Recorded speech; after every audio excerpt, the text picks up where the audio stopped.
Hi there, Lisa Arana here, and I am so happy that you stopped by. Today is all about this darling Unity Stamp Company Winnie the Pooh release. So let's get assembling this card that features some fun dimensional twists. I am using the new The Art of Doing Nothing Winnie the Pooh release from Unity, and I've stamped that twice, once on some pattern paper and then once again on some Neenah Solar White cardstock. I'm going to create this dimensional frame, so the Winnie the Pooh is kind of like a diorama inside that frame. The die I'm using is from Hero Arts, and it's the wood frames, and I'm using that as a guide. I'm drawing a pencil line around my image to make sure it's going to fit within that frame. Next, I'm using the Hero Arts rectangle die, making sure that it lines up within my pencil line so I know it's going to fit behind the frame.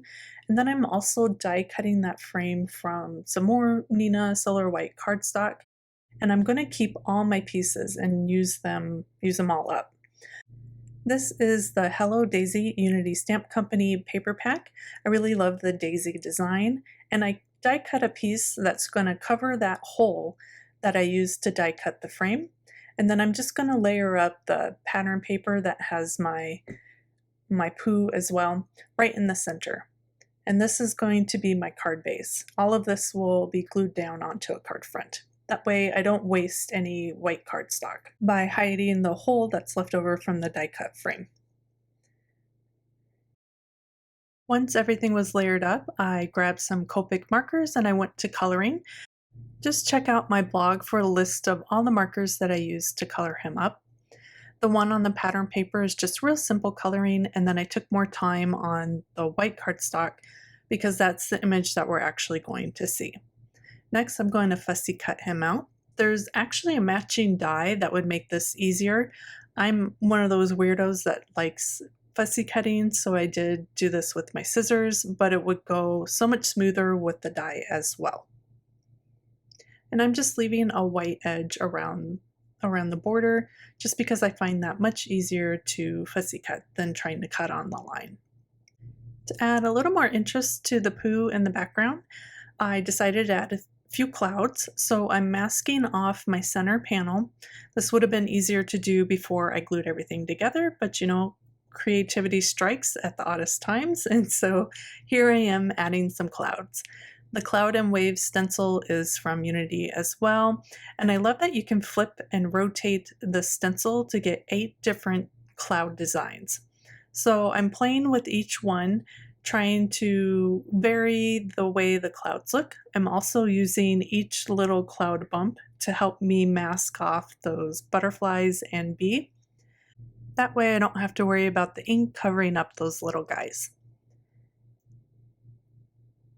And I'm just going to continue on flipping that stencil and moving down the page, adding clouds. And I used pumice stone because it kind of fit the tone of the pattern paper. And I thought it would be kind of neat to keep the tones in the same family. Rather than pulling out a blue, I pulled out this soft gray instead. And then I'm just going to ink blend around all the edges, create a nice vignette frame to kind of smooth everything out. Perfect. Now it's time to just layer everything up. I added some foam adhesive behind the frame. This is going to really add some dimension to our card. It's a fun way to add a little twist to the look of the card without a lot of bulk.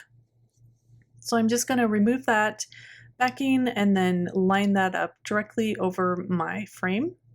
And since I used that die cut trick from earlier, I know that it lines up perfectly. Next, we're going to pop up Pooh as well. Again, this creates even more dimension. And the colored image from below kind of creates this cool effect where it looks like it's a 3D diorama. I added some glue to the ends of the branches so they'll adhere to the frame and they won't lift if I end up mailing this. And then finally I stamped a sentiment from every single day, die cut that down with this scalloped and stitched sentiment dies, and then cut it up into word tiles. That way it would fit within the confines of that frame. Thank you so much for creating with me. Be sure to like and subscribe to catch all my video tutorials, as it really helps my little channel grow. And I hope you're inspired. I'll see you again soon. Bye.